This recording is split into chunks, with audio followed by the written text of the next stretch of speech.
नमस्कार दोस्तों, welcome to white paper. मैं हूं कुलदीप डनसेना एंड आज हम एक बहुत ही इम्पॉर्टेंट टॉपिक पे बात करेंगे जो कि भारत की इकोनॉमी के ऊपर है। आपको कैसा लगे जब कोई आपसे आके ये कहे कि भारत 2031 तक दुनिया की दूसरी सबसे बड़ी इकोनॉमी बन सकती है। एक्चुअल में ये स्टेटमेंट मेरा नहीं है, ये स्टेटमेंट है आरबीआई के deputy governor Michael Debabrata Patra ji का। एंड इसके पीछे उन्होंने बहुत सारे सपोर्टिंग स्टेटमेंट दिए हैं एंड ये समझाने की कोशिश की है कि भारत किस तरीके से 2031 तक दुनिया की दूसरी सबसे बड़ी इकोनॉमी बन सकती है।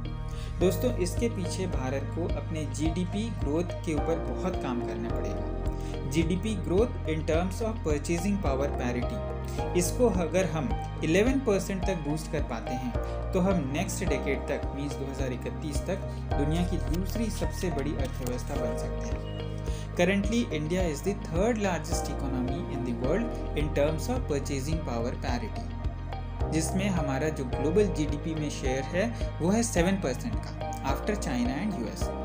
चाइना का शेयर है 18%, यूएस का शेयर है 16% एंड भारत का है 7%। तो चाइना फर्स्ट पोजीशन पे है, यूएस सेकंड पोजीशन पे है एंड भारत थर्ड पोजीशन पे है।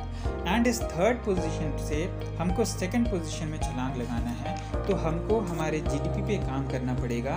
In terms of purchasing power parity हमको अपने जीडीपी को 11% तक बूस्ट करना पड़ेगा। अगर हम ये करने में सक्सेस होते हैं तो डेफिनेटली हम 2031 तक दुनिया की दूसरी सबसे बड़ी इकोनॉमी बन जाएंगे। एक्चुअल में OECD 2021 में एक प्रेडिक्शन की थी।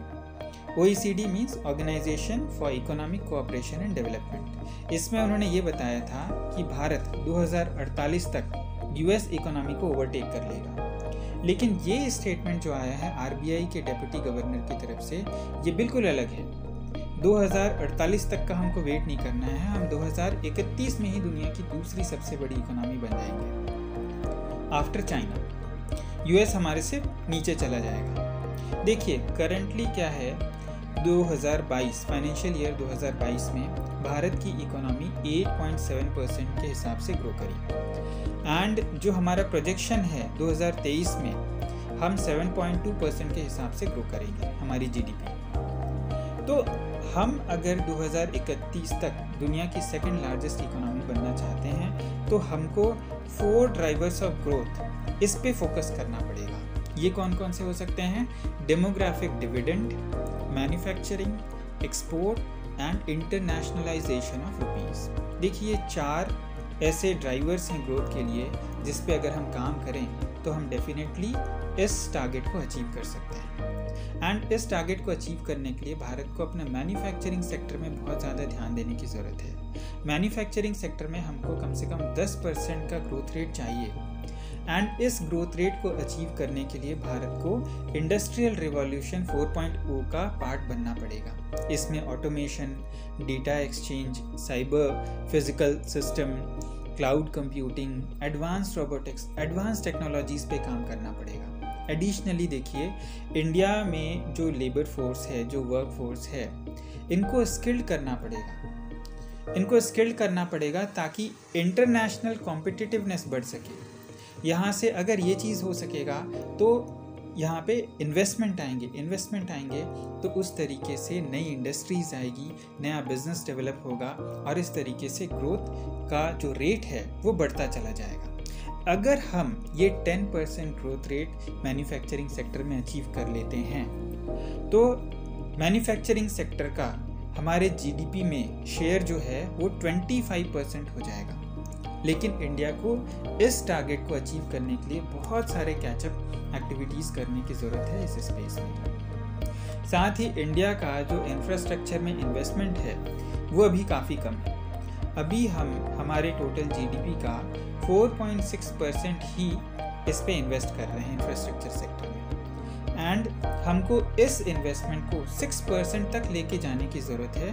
बाई 2030 अगर हम इसे 6% तक लेके जाते हैं तो ये भी एक बहुत बड़ा फैक्टर होगा जिससे कि हम सेकंड लार्जेस्ट इकोनॉमी बनने का जो हमारा टारगेट है उसको हम अचीव कर सकेंगे। इसके साथ ही इंडिया को अपना जो लेबर मार्केट है, जो वर्क फोर्स मार्केट है, इस पे ध्यान देने की बहुत ही ज़्यादा ज़रूरत है। बिकॉज इंडिया 2023 में दुनिया की मोस्ट पॉपुलस कंट्री बन जाएगा।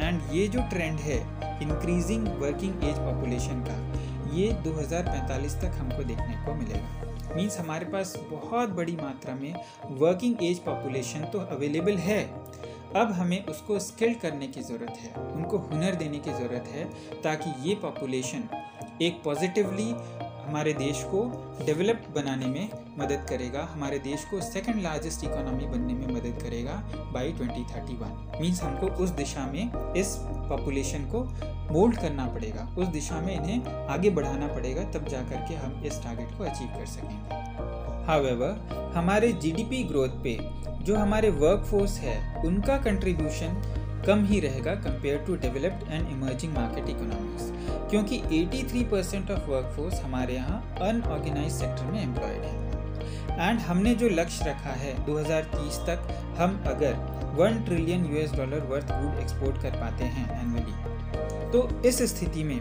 हमारा जो इंडियन एक्सपोर्ट का जो शेयर है करंटली अभी 2.7% है, वो 5% पे आ जाएगा। तो दोस्तों इस तरीके से हमें बहुत सारे एक्टिविटीज़ बहुत सारे स्पेस में करने की ज़रूरत है। और हमारे जो 4 ड्राइवर्स ऑफ ग्रोथ जो हमने बताया, demographic dividend, manufacturing, export, internationalisation of rupees, इस पे काम करने की ज़रूरत है। अगर हम ये कर पाते हैं तो हम 2031 तक दुनिया की दूसरी सबसे बड़ी इकोनॉमी बन जाएंगे। तो दोस्तों इस पूरे मैटर पर आपका क्या कहना है कमेंट बॉक्स पर हमें ज़रूर बताएं। वीडियो पसंद आई हो तो हमें लाइक करें, सब्सक्राइब करें, शेयर करें। धन्यवाद।